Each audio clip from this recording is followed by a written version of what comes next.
Folks, today on the Stoney Ridge Farm Channel, we're going to talk about some of the crazy, ridiculous myths about cattle having to consume 1,800 gallons of water per pound of beef. It's just bullcrap. It comes in and it goes out the backside of that cow.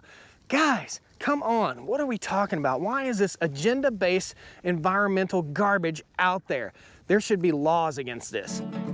Stoney Ridge Farm. Hey there folks, this is Josh, Stoney Ridge Farmer. Welcome back to another gorgeous day out here on the Stoney Ridge Farm, and we're talking about cattle and water and some of the absolutely ridiculous, disparaging environmental concepts of cattle and drinking water. Today, we're gonna talk about it. We're gonna do some math with you guys, some cow math, and we're gonna tell you how absolutely stupid and ridiculous this whole cows drink 1,800 gallons of water per pound of beef. It makes no sense whatsoever. And it's a crutch that environmentalists are using to try and get rid of small family farms just like this.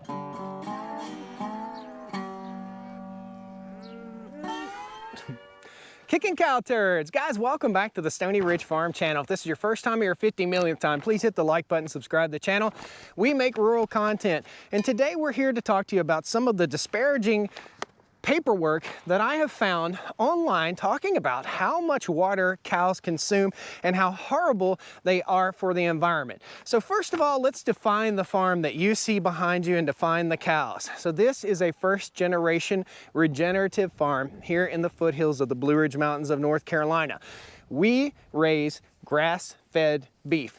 These cows never, ever, ever get grain. They never have grain trucked in. They never have grain that comes from a silo. They never have grain that comes from crops being sprayed. They never have GMO grain. They only have grass, cows on grass, and that's the program here on the Stoney Ridge Farm.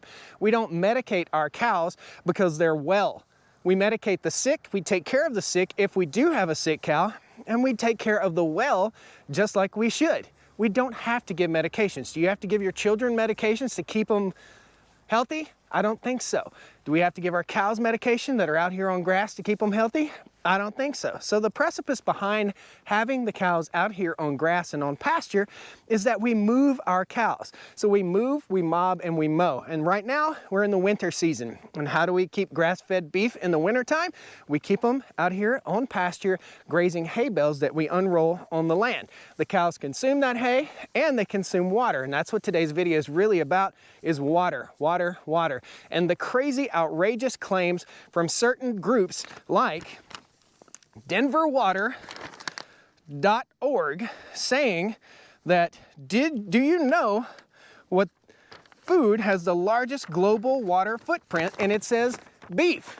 Now, we're gonna, this just bothers me. It really, really bothers me as to how much water that people think, due to this ridiculous propaganda that's being spread out here, how much water that cows drink, and the fact that they're not even taking into account what comes out the back of the cow. It would be the same thing as with grass or with food. If you look out on this pasture, you'll see manure pats out here, and those manure pats are helping to feed the land and feed the soil. And if you think about it, all of the topsoil in our Midwestern region of the United States was brought about by ruminant animals just like this. Ruminant animals meaning they don't digest like we do. They have multiple chambers in their stomach. They burp up cud. They chew cud. They burp. They produce gas. Matter can neither be created or destroyed, right? So the gases that are created in the stomach of these animals is just a byproduct of bacteria and grass being digested. The same goes for feedlot beef also. Now, a lot of the figures that we have here, and I do have a cheat sheet today because there's just so much information that's out there, but I want to just kind of explain it to you guys. I want to do some splaining. So here's what we have. According to denverwater.org, do you know what food has the largest global water footprint? Beef. It takes approximately 1,847 gallons of water to produce 1 pound of beef. I don't know where you're getting your figures, and this goes on to tell people to not eat beef, okay? That's what the take-home message here is, encouraging the employees of Denver Water to not consume beef because beef is taking the water away from the world, okay? It's not toilets. It's not taking a bath. It's not watering lawns in Arizona. It's cows, right?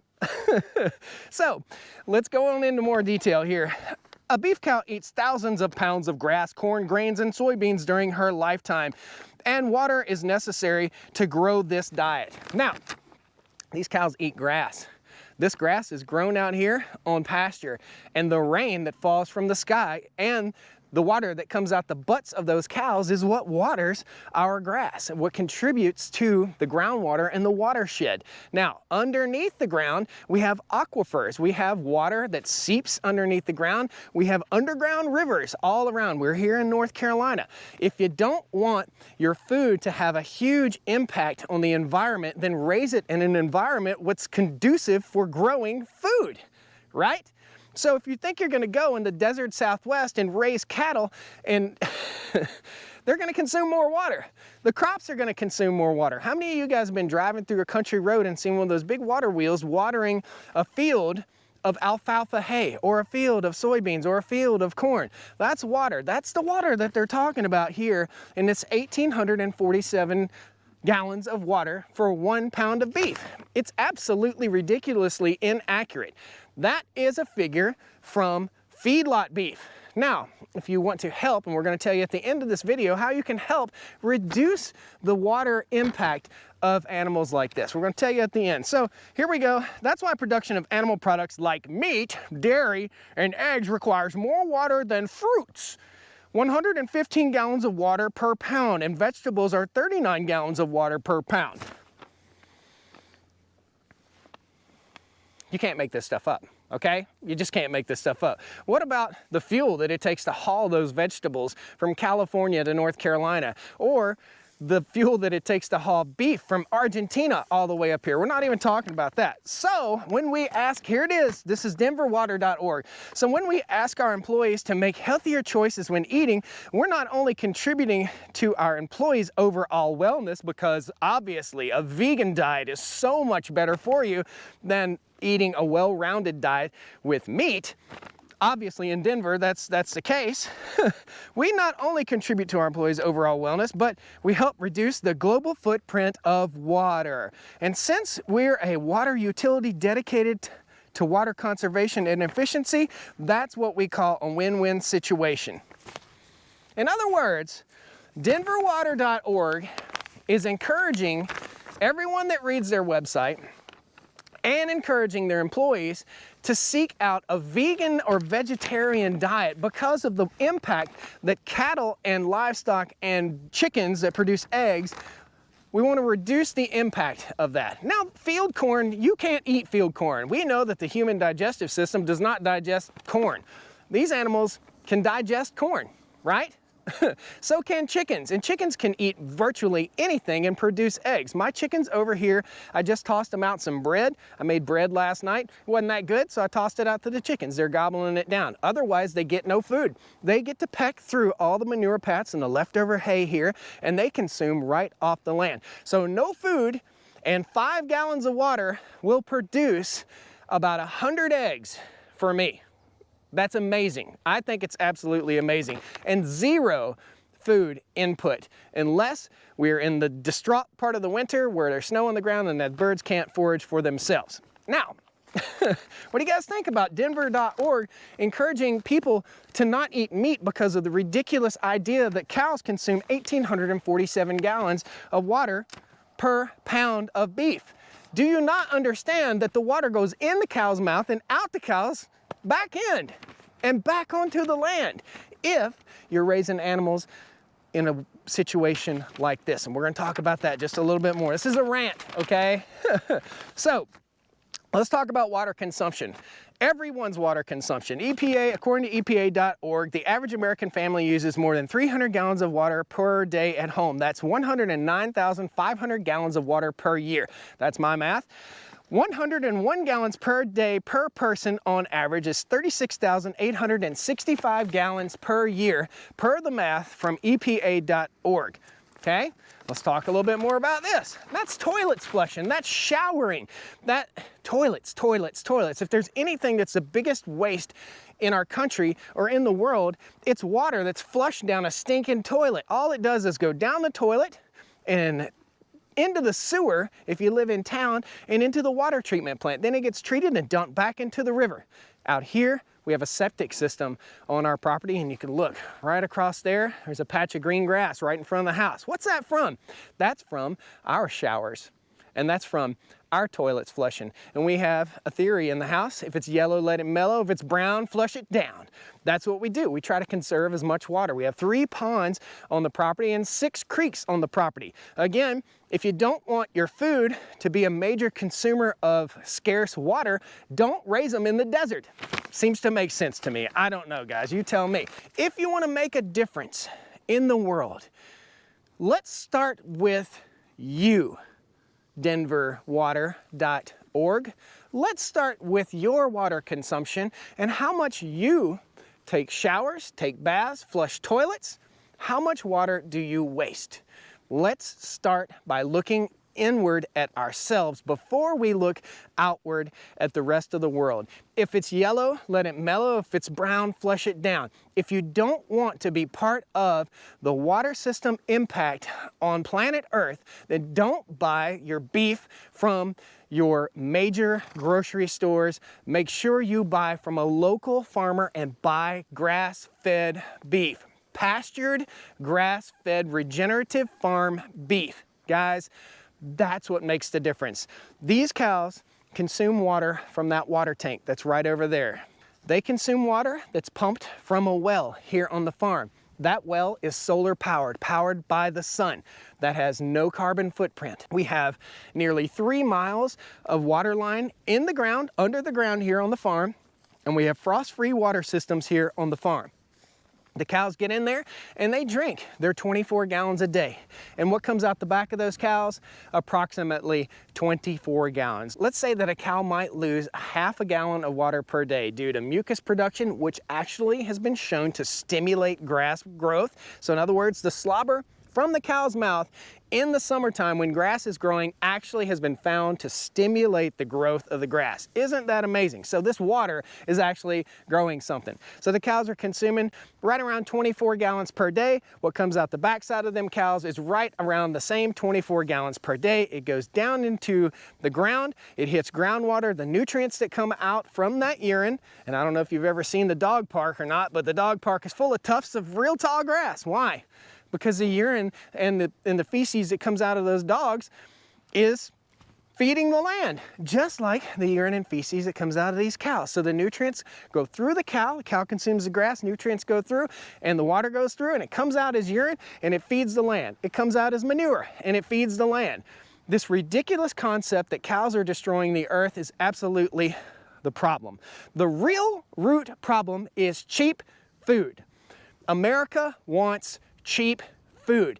Cheap food comes at a cost, and that cost is an environmental cost. That cost of raising the corn on 20,000 acres and spraying it with glyphosate, GMOs, watering, all the fuel that it takes to haul that stuff, storage, all of that stuff, none of it happens here. It is not impacted whatsoever. So if you want to buy beef, if you want to buy food, if you want to choose a vegan lifestyle or a vegetarian lifestyle or an omnivore's lifestyle, it doesn't matter. The take-home message here is use less water by taking shorter showers, by if it's yellow, let it mellow. If it's brown, flush it down, and buy your food locally. When you buy your food locally from your trusted farmer, from a trusted person like this farm, you'll understand that the impact on the environment is nearly cut to zero. These cows feed the land. The water they drink comes from a well that's in an aquifer, that comes from the groundwater, that goes in a cycle. So when we're talking about cows that are consuming 1,800 gallons of water per pound, you're talking about intensive farming practices.